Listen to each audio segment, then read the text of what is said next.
recall ever calling Mr. Damiano?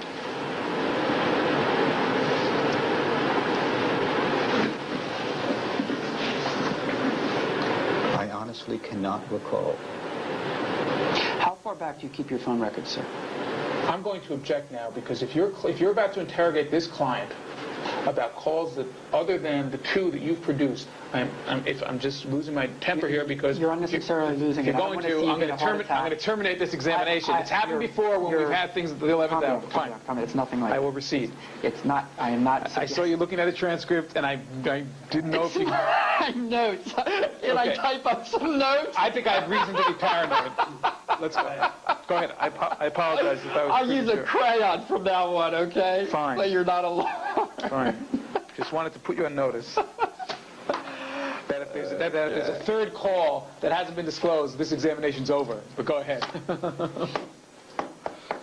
Okay. You made me laugh. It's just fine.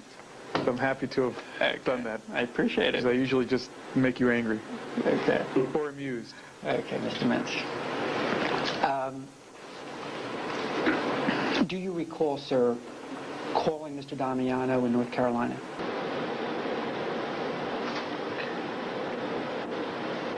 Let me try to refresh your memory, if I may. Sure. Do you recall in this June of '91 calling Mr. Damiano in North Carolina and saying the following to him? Hello, this is Mitch Berman. How are you? The address here is 2934 and a half Beverly Glen Circle, Suite 412, Bel Air, California, 90077. Mr. Damiano repeating it to make sure he got it correctly. You saying yes, that is correct. Do you recall that? Can I object? And was this something that was turned over to us, a transcript that you're reading from? It's not a tape, Mr. Snyder. Was it a note of a conversation that your client gave to you? Yes. Deposition's over. We're leaving. We're leaving. Let's go. We're leaving.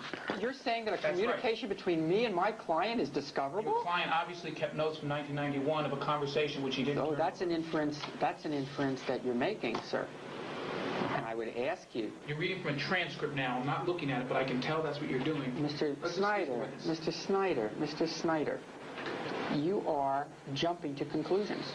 You're reading from a paper, right? I am reading from a confidential, and I didn't realize I had to do this. I mean, I would think there'd be some degree of professional courtesy. I wouldn't have to cover my notes. Your client's been turning over documents late. Mr. Snyder, we just found out documents were destroyed. So please, get off your high horse. Get off your high horse, please. Before the lawsuit was filed, thank you. Blank pieces of paper. Not blank pieces of paper. Documents that he's contending were illegible. What are you saying right now? Were not blank. Did you know that only 6 corporations control 90% of what millions of Americans see, hear, and read every single day?